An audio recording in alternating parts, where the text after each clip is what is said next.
নাই যোন মানুহৰ সমাজৰ প্ৰতি এটা দায়িত্ব আছে জাতিৰ প্ৰতি এটা দায়িত্ব আছে দেশৰ প্ৰতি কিবা ৰেছপন্সিবিলিটি আছে বুলি ভাবে তেনেহ'লে সেই মানুহবিলাকে তেনেকা তুলুঙা মন্তব্য নকৰে যিখন চুক্তিত ভাৰতৰ গৃহমন্ত্ৰী উপস্থিত আছিলে অসমৰ মুখ্যমন্ত্ৰী উপস্থিত আছিলে ডক্টৰ হিমন্ত বিশ্ব শৰ্মা উপস্থিত আছিলে আৰু তেখেতে নিজে স্বাক্ষৰ কৰিছে আৰু আজি যদি সেই চুক্তিখন তেখেতে মানে অৱমাননা কৰিছে ইয়াতকৈ দুৰ্ভাগ্যজনক আৰু একো নহয় গতিকে তেনেকুৱা ব্যক্তিবিলাকৰ কাৰণে আজি সমাজখন আগুৱাই যাব পৰা নাই তো সেইকাৰণে তেনেকুৱা ব্যক্তিৰ কথা মই বেছি ক'ব নিবিচাৰোঁ কিন্তু যিটো চুক্তি হৈছে এইটো ভাল চুক্তি হৈছে আৰু চুক্তিটো ৰূপায়ণ হোৱাৰ লগে লগে এই অঞ্চলৰ মানৱ সম্পদ উন্নয়নটো এটা দিশ লৈ আগবাঢ়ি যাব আৰু বহুত ক্ষিপ্ৰতাৰে মানৱ সম্পদ উন্নয়নটো হ'ব আৰু শান্তি প্ৰতিষ্ঠা অলৰেডি হৈ গ'ল চবেই নিৰাপত্তা পাবলৈ সক্ষম হ'ল এতিয়া সমাজৰ মাজত জাতি জনগোষ্ঠীৰ মাজত ঐক্য সংগতি বজাই ৰাখিব লাগে আৰু আমি আগবাঢ়ি যাব লাগে ৰাইজৰ মাজত চলা নাই যিসকলে আজি বিজেপিৰ লগত এলায়েন্স কৰি আছে এই মানুহবিলাকে প্ৰচাৰ কৰি আছে ৰাইজৰ মাজত এইটো চলা নাই ৰাইজে গম পাইছে যে UPPLে এইবাৰ চৰকাৰ গঠন কৰিব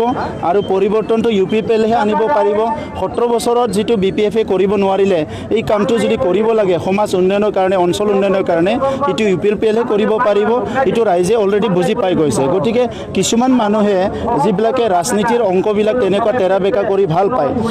মানুহক বিভ্ৰান্তিকৰ এটা সৃষ্টি কৰি ভাল পায় সেই মানুহবিলাকে এই কথা কৈ আছে এবছলুট মেজৰিটি পাব অধিক সংখ্যা সকলো দলতকৈ অধিক সংখ্যা পাই পেলাই আমি চৰকাৰ গঠন কৰিম ইয়াত কোনো সন্দেহ নাই কাৰণ এতিয়া ৰাইজে পৰিৱৰ্তন বিচাৰিছে আৰু UPPLৰ যিটো যদি মেম্বাৰশ্বিপটো চাই এতিয়া 15 লাখ মেম্বাৰশ্বিপ UPPLৰ হৈ গ'ল গতিকে UPPLে সবচে শক্তিশালী দল হিচাপে ইতিমধ্যে ৰিকগনিশ্যন হৈছে আৰু সেইকাৰণে UPPLে এবছলুট মেজৰিটি লৈ চৰকাৰ গঠন কৰিব অসমত আঞ্চলিকতাৰ প্ৰয়োজন আছে তেনে ক্ষেত্ৰত এইখিনি সময়ত বৰ্তমান সামগ্ৰিক পৰিস্থিতিত বিজেপিয়ে অসম গণ পৰিষদকে ধৰি সকলো আঞ্চলিক ৰাজনৈতিক দলক গ্ৰাস কৰিছে তেনে ক্ষেত্ৰত বৰ্তমান অসমত সৃষ্টি আছে BPF আৰু UPPL তেনে ক্ষেত্ৰত এই দুটা দলকে গ্ৰাস কৰাৰ এটা সম্ভাৱনা দেখা দিছে নেকি নাই সেইটো আপুনি গ্ৰাস কৰিব না গ্ৰাস হৈছে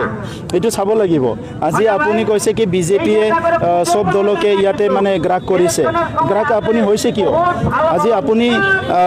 আপোনাৰ যিটো সাংবাদিক এজন আছে আপুনি সাংবাদিক হিচাপে আপুনি নিজৰ কাম কৰি আছে আপুনিতো বেলেগৰ মতে কাম কৰা নাই গতিকে আজি সকলো যদি দল সংগঠন ব্যক্তিয়ে যদি নিজৰ মতে নিজৰ চিন্তাত কাম কৰে আপোনাক কোনো গ্ৰাস কৰিব নোৱাৰে আপোনাক যদি মই কওঁ আজি মোৰ নিউজটো এনেকা বনাওঁ আপুনিতো নবনায় কাৰণ আপোনাৰ এটা ইথিক আছে চ' এই কাৰণে চবৰে ইথিক লাগে অকল গ্ৰাস কৰা বুলি ক'লে নহ'ব গ্ৰাস হৈছেও আপুনি গ্ৰাস হয় কিয় গতিকে আজি আপোনাৰ এজেণ্ডা আছে যদি আপুনি কাম কৰি যাওক